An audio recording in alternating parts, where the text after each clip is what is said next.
చేసి అదంతా చూసిన తర్వాత నాకు కూడా 6 గంటల నుంచి ఆయన ఫోన్ పెట్టేసినప్పటి నుంచి కూడా ఇప్పుడు 8:30 వరకు కూడా దీని గురించి ఆలోచిస్తూ మరిన్ని గణాంకాలు నేను సేకరించే ప్రయత్నం చేశాను. ఈ గణాంకాలన్నీ చూసిన తర్వాత నాకు మెంటల్ లేసిపోయిందండి. నిజంగా అవి కూడా మీకు చూపిస్తాను మిత్రులారా. నేను బాధపడడంలో, ఆవేదన పడడంలో ఏదైనా తప్పు ఉందో మీరే ఒకసారి ఆలోచించండి మిత్రులారా. నిజంగా ఇది నీచమైన చర్య, ఇది నీచమైన చర్య మిత్రులారా. అదేంటంటే ఈ 2024 ఎన్నికలు అంటే మొన్న జరిగినటువంటి సార్వత్రిక ఎన్నికల్లో మహారాష్ట్రలో ముస్లింలు సుమారు 93.87% అండి. 93% మహారాష్ట్రలో ఓట్లు వేశారండి ముస్లింలు. అదే రాష్ట్రంలో హిందువులు ఎంతమంది వేశారో తెలుసండి? 42% అండి. 42% మాత్రమే ఓటు వేశారండి. అంటే సగం కూడా వేయలేదండి. ముస్లింలు వేసిన ఓట్లలో సగం మంది కూడా ఈ యొక్క ఓటు వేయడానికి వెళ్ళలేదండి హిందువులు.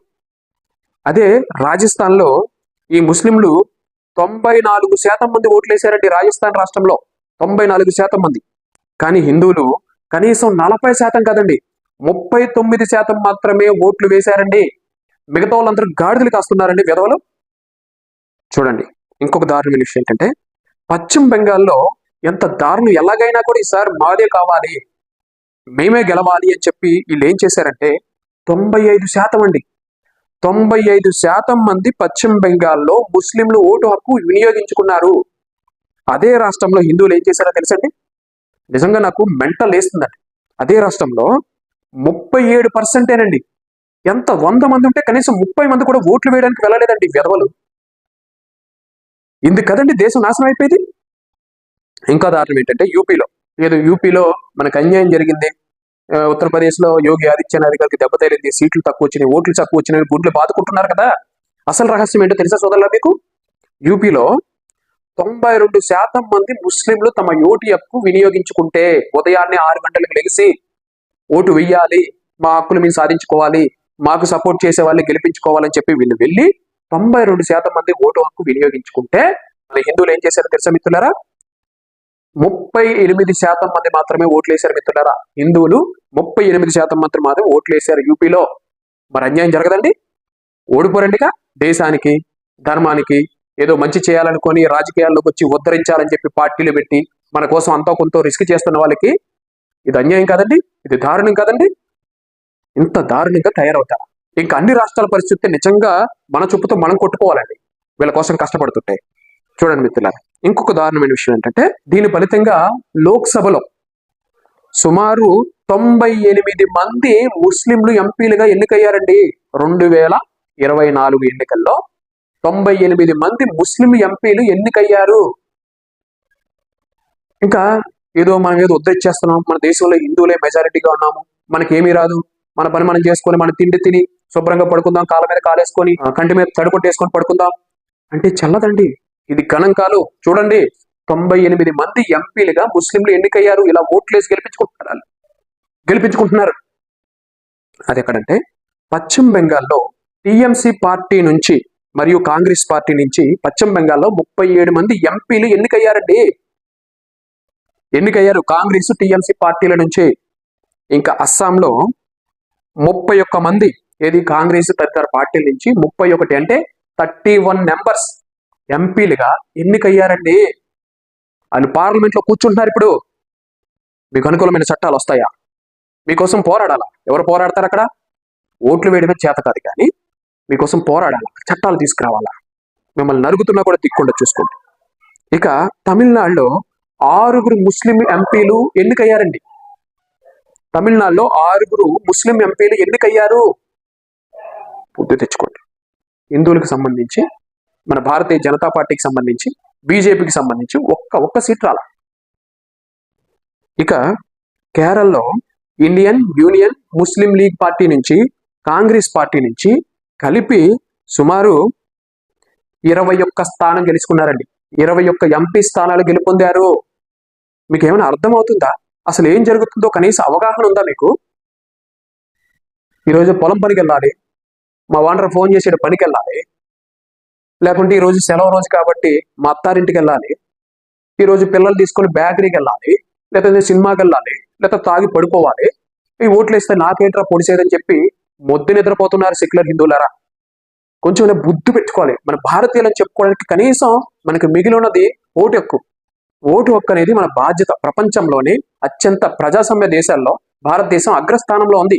ఎక్కువ మంది ఓటు హక్కును వినియోగించుకుంటున్నారు అని గర్వంగా పోతున్నాం, మనం గొప్పలకు పోతున్నాం. కానీ మీరు చేసేదేంటి?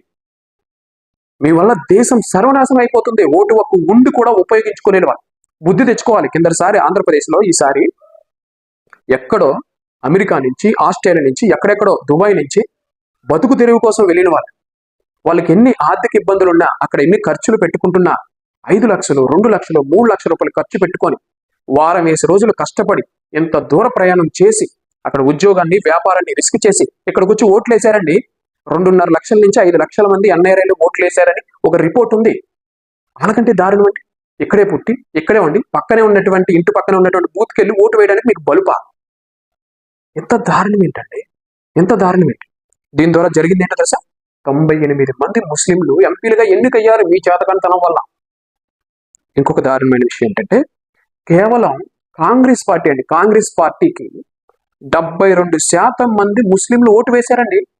గుంప గుత్తుగా గుద్దేశారండి కాంగ్రెస్ పార్టీకి. ఎందుకంటే అలా వేస్తారు? ఒక రిలీజియన్ బేసిక్ మీద ఒక పార్టీకి అంత దారుణంగా ఓట్లు ఎలా వేస్తారండి? ఎందుకు వేస్తారండి? దీన్ని మేము ఓట్ జిహాద్ అంటాం. తమ ఓటుని పర్ఫెక్ట్ గా వినియోగించుకొని తమకి ఏదైనా ఇబ్బంది కలుగుతున్నటువంటి అభ్యర్థిని ఓడించడమే ఓట్ జిహాద్.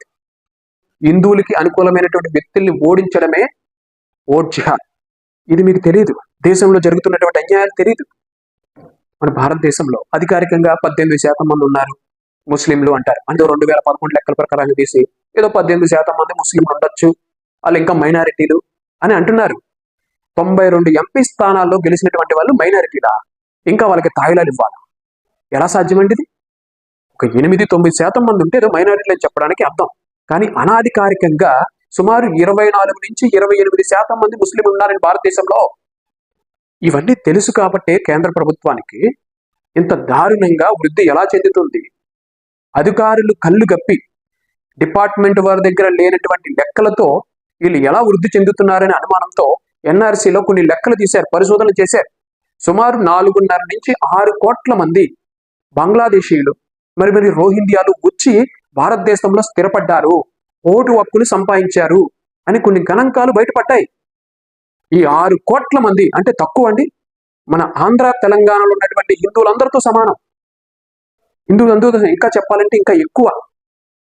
2 రాష్ట్రాలకి సంబంధించినటువంటి, 2 పెద్ద రాష్ట్రాలకి సంబంధించినటువంటి జనాభా అక్రమంగా మన దేశంలోకి వచ్చి ఓటు హక్కు సంపాదించి వాళ్ళకి నచ్చిన వాళ్ళకి ఓట్లు గుద్దుతుంటే మీరు గాడిదలు కాస్తున్నారు.